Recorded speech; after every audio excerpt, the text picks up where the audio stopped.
Assalamualaikum warahmatullahi wabarakatuh.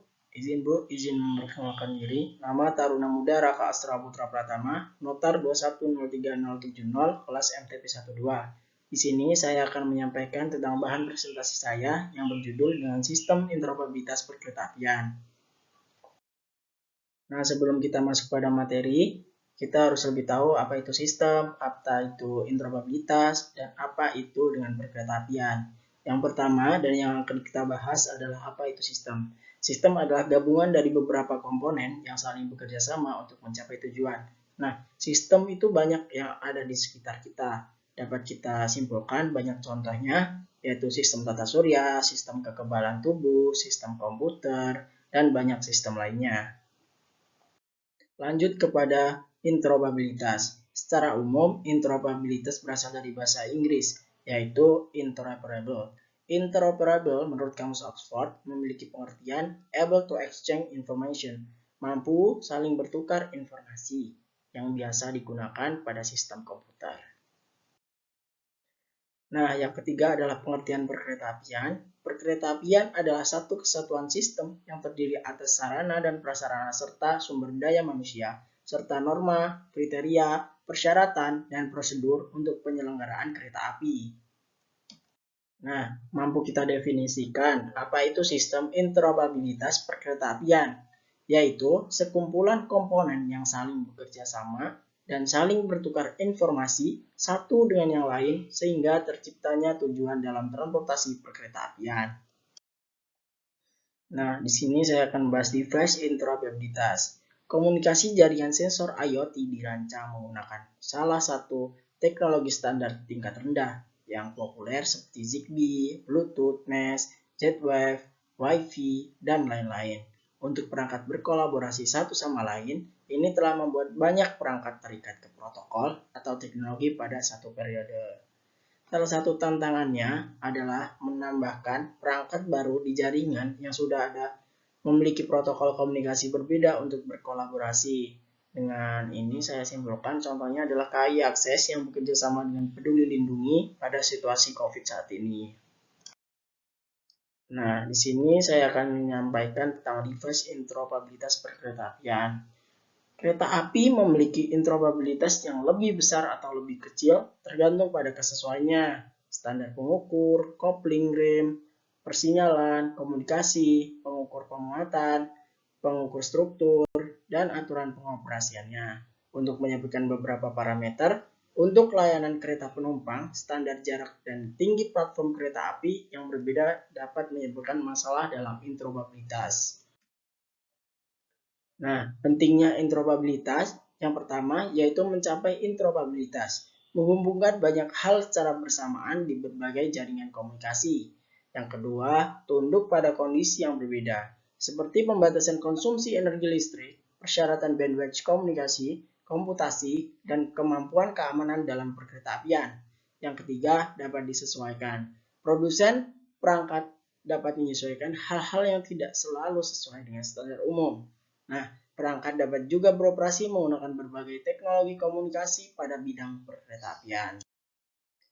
Nah, sebagai contohnya adalah tadi ada persinyalan kereta api. Kita akan bahas di sini sistem persinyalan kereta api. Merupakan sebuah sistem yang digunakan untuk mengatur lalu lintas kereta api, yaitu rel dan menjaga jarak aman antar kereta api. Pemakaiannya dimaksudkan agar sistem transportasi rel bekerja dengan baik, efisien, dan efektif, sehingga terciptanya keamanan dan keselamatan kerja pada kereta api. Lanjut, nah di sini sinyal kereta api itu dibagi menjadi dua, sinyal elektrik dan ada sinyal mekanik. Di sini kita akan bahas tentang sinyal elektrik terlebih dahulu.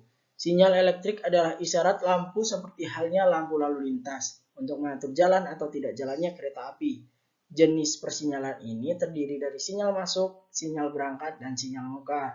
Nah, sinyal berangkat itu dibagi menjadi tiga aspek, yaitu aspek berjalan, indikasi lampu hijau, aspek hati-hati dengan indikasi lampu kuning, dan indikasi lampu merah berarti aspek dengan berhenti. Lanjut kepada sinyal yang kedua, yaitu sinyal mekanik.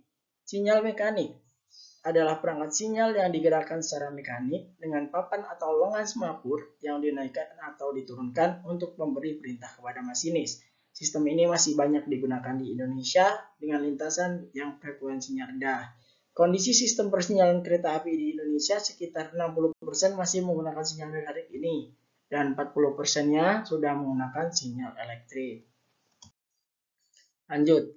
Nah, di sini interoperabilitas itu dibagi menjadi dua, rekan-rekan. Interoperabilitas sintaktik dan ada satu lagi kita akan bahas nanti.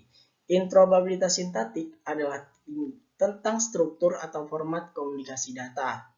Interoperabilitas sintaktik mengacu pada interoperasi serta struktur data yang digunakan pertukaran informasi atau layanan antara entitas sistem IoT yang heterogen antar muka perlu ditentukan untuk setiap sumber dayanya.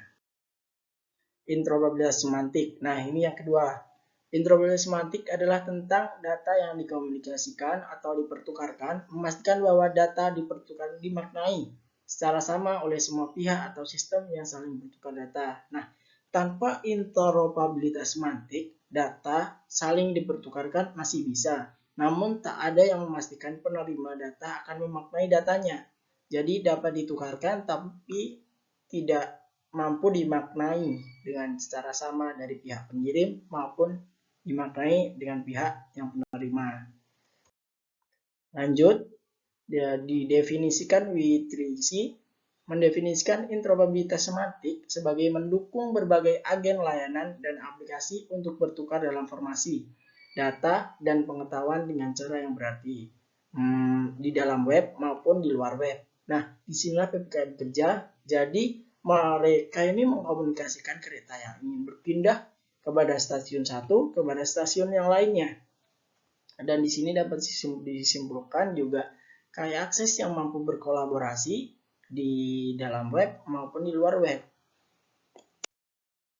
Nah, ini adalah contoh device-nya, device interoperabilitas RFID.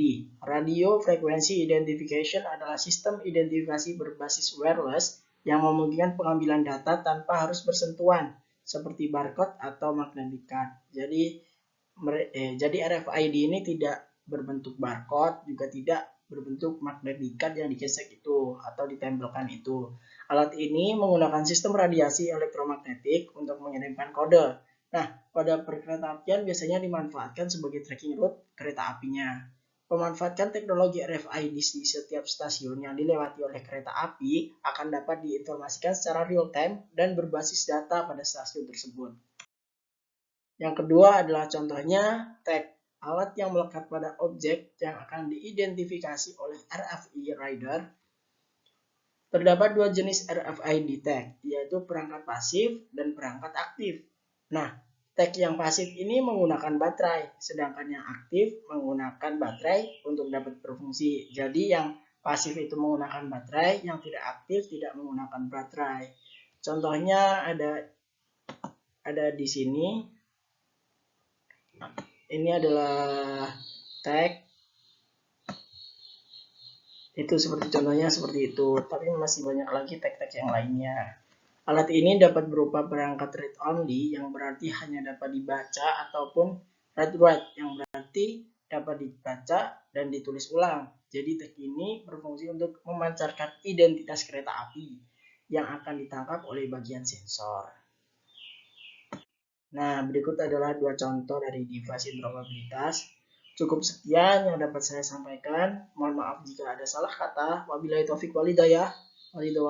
Wassalamualaikum warahmatullahi wabarakatuh.